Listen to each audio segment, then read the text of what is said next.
Hi BookTube, it's Missy, and today I'm here to share with you guys my readathon wrap-up. So that's my wrap-up for the A Year-a-thon readathon, the TBR Takedown 3.0, and the Bout of Books 15.0. I'm going to be sharing with you guys my reviews in order, and this might take a while because I did read 5 books this week and I want to discuss my thoughts on each book. So bear with me.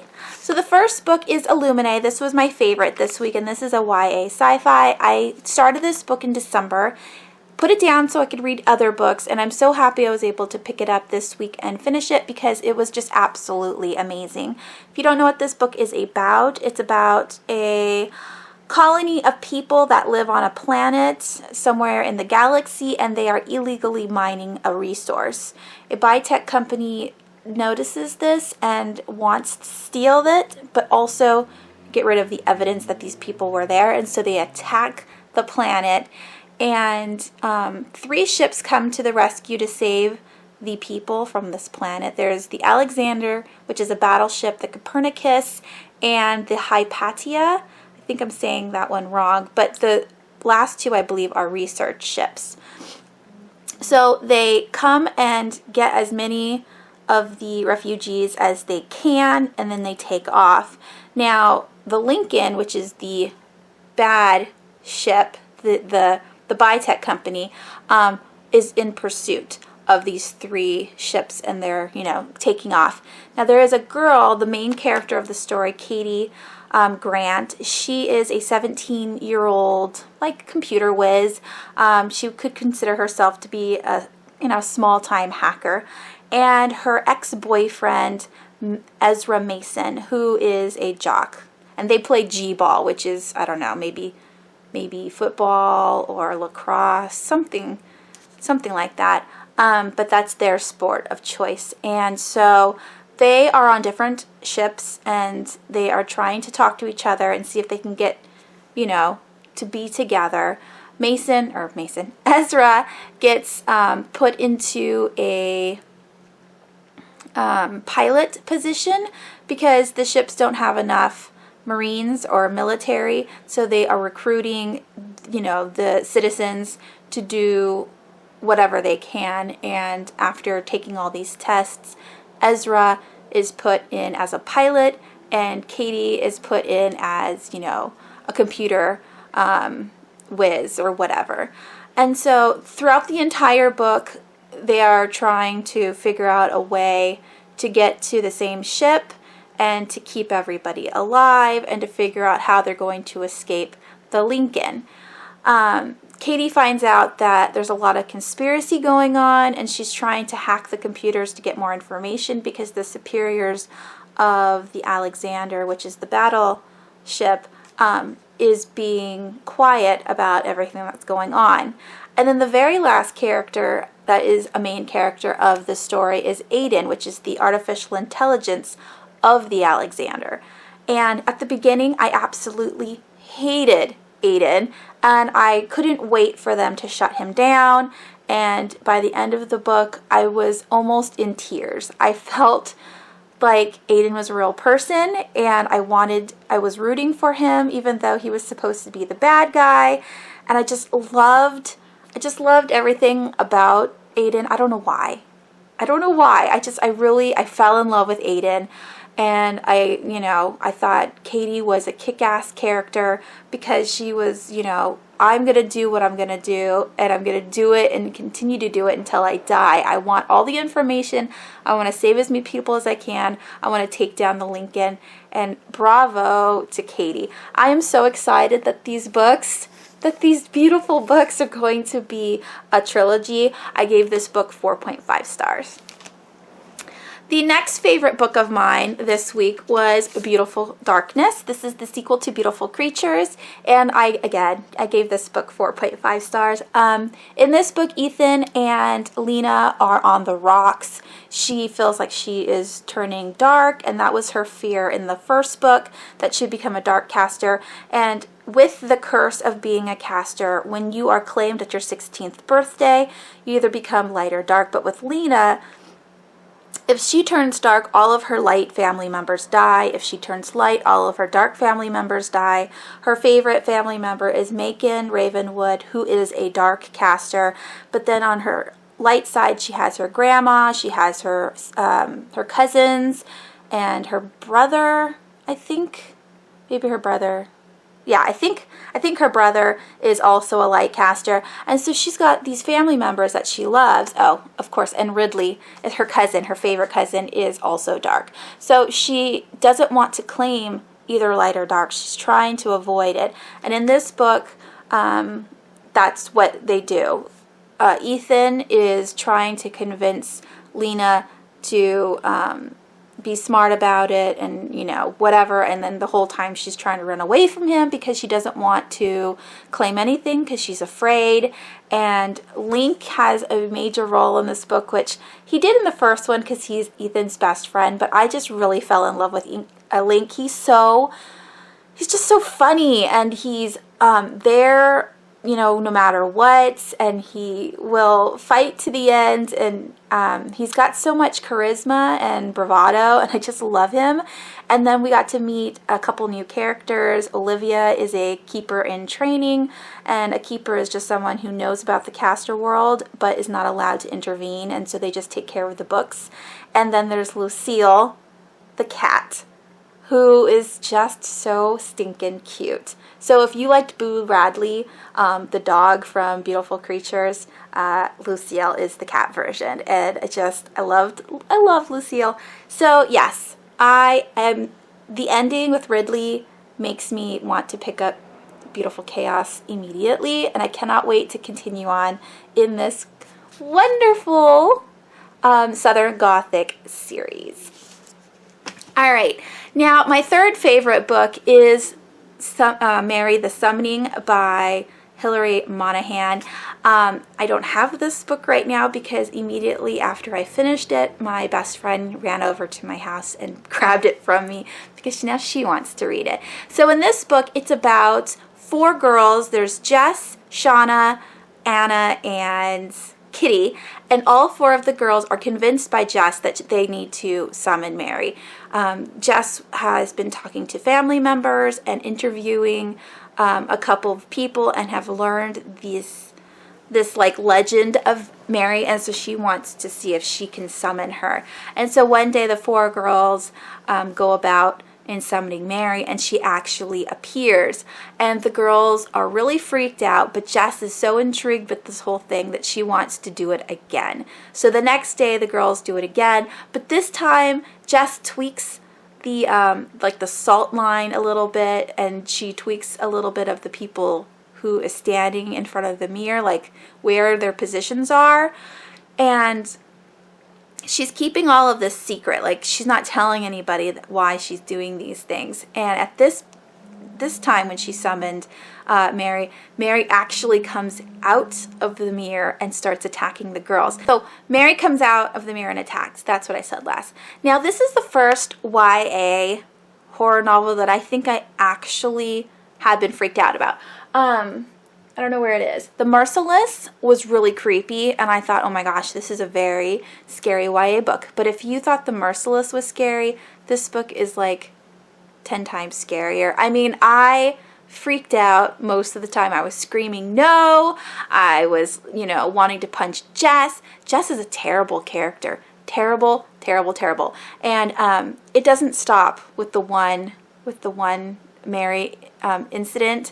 Mary keeps coming. And that's just so creepy. And the girls have to figure out a way to stay away from Mary because she is on the hunt to kill them.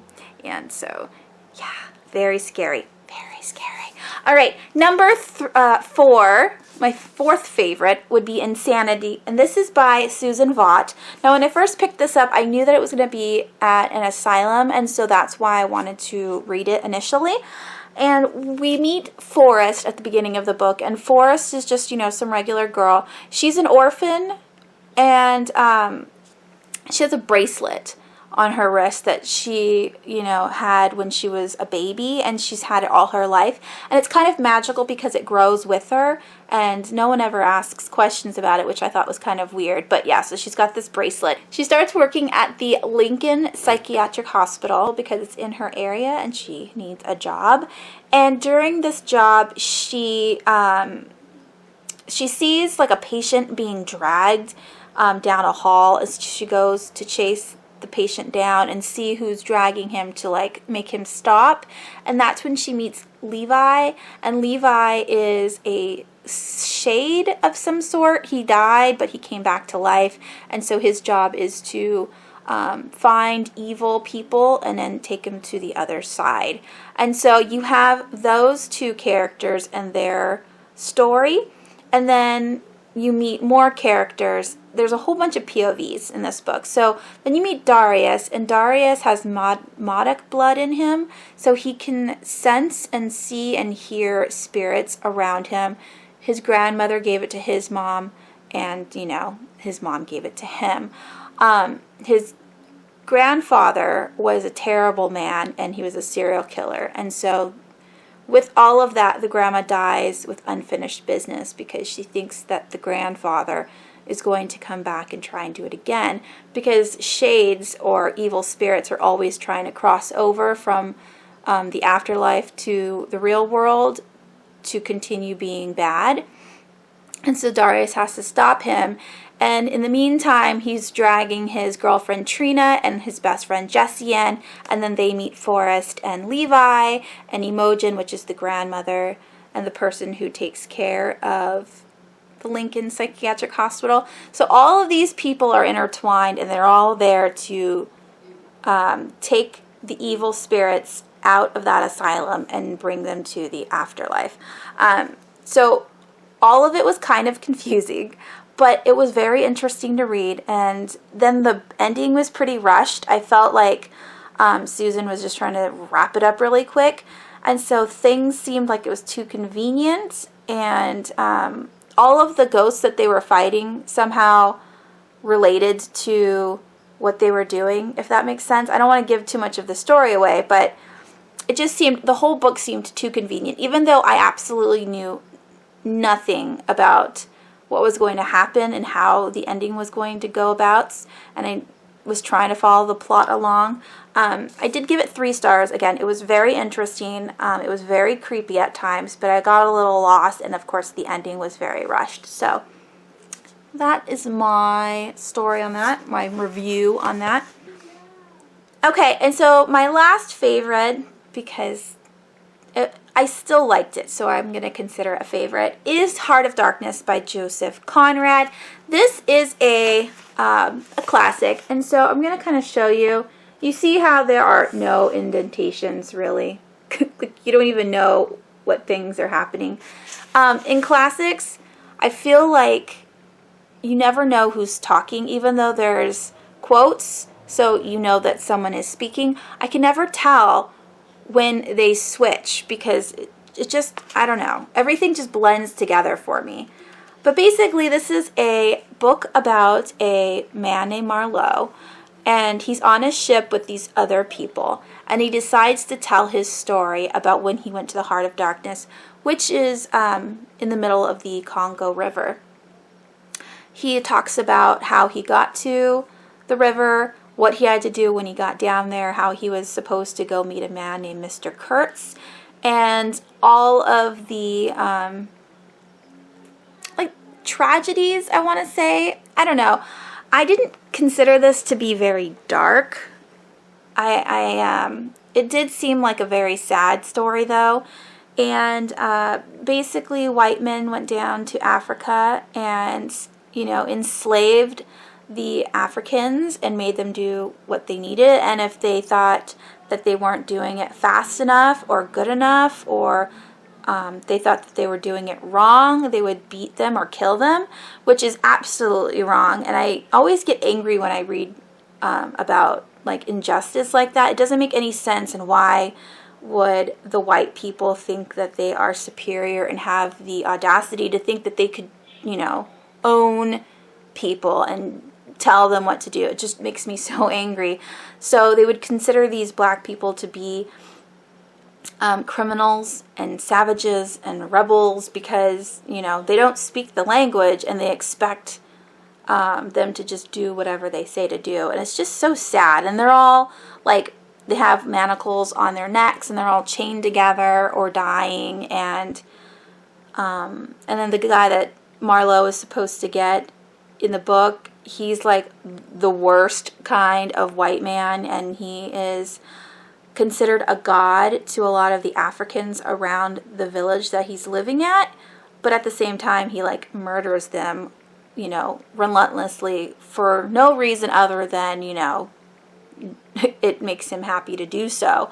And so yeah, that wasn't, I don't know, it was kind of depressing, and the story just kind of went on, and Marlowe's supposed to think that this guy was really good and like keep his memory alive, but it's a lie. Like, I didn't understand what the point of the story was. It kind of made me mad. But I gave it a 3 because it's written so beautifully. It's so eloquent, and there's just lots of beautiful descriptions in here. I could like totally see the world around him, and I could feel the heat and the suffering. But at the same time, it wasn't, I don't know. I mean, it wasn't a good story. Like, it wasn't a nice story. It was well written, but it wasn't a nice story. And it was very easy to read. So if you ever wanted to read this classic, it's 72 pages, really easy to read, beautifully written and very descriptive, but it's a sad story. And that is it. That is my wrap up for those 3 readathons. How did you guys do? I am amazed that I got through 5 books. I know I told you in 2014 I got through 6. Last year I got through 4. So I'm excited that I was able to get through 5. And so yeah. Let me know down below again what you read, if you participated in the readathons. And quickly, I'll just tell you what I'm going to be reading this week. So I have these books here. So I'm going to focus mainly on It by Stephen King because I am so behind. And then I want to pick up The Walls Around Us by Nova Rinsuma. I started this at the beginning of the month, like on the 1st of January, and read the first couple pages. Seemed interesting. And then I loved Mary the Summoning so much, so I want to continue on with the duology and finish up Unleashed. And then, of course, I have Catacomb by Madeline Rowe. This is the 3rd and final book in the Asylum trilogy, and I want to finish this up as well. And that is it. I will talk to you guys soon. Thanks for watching. Bye!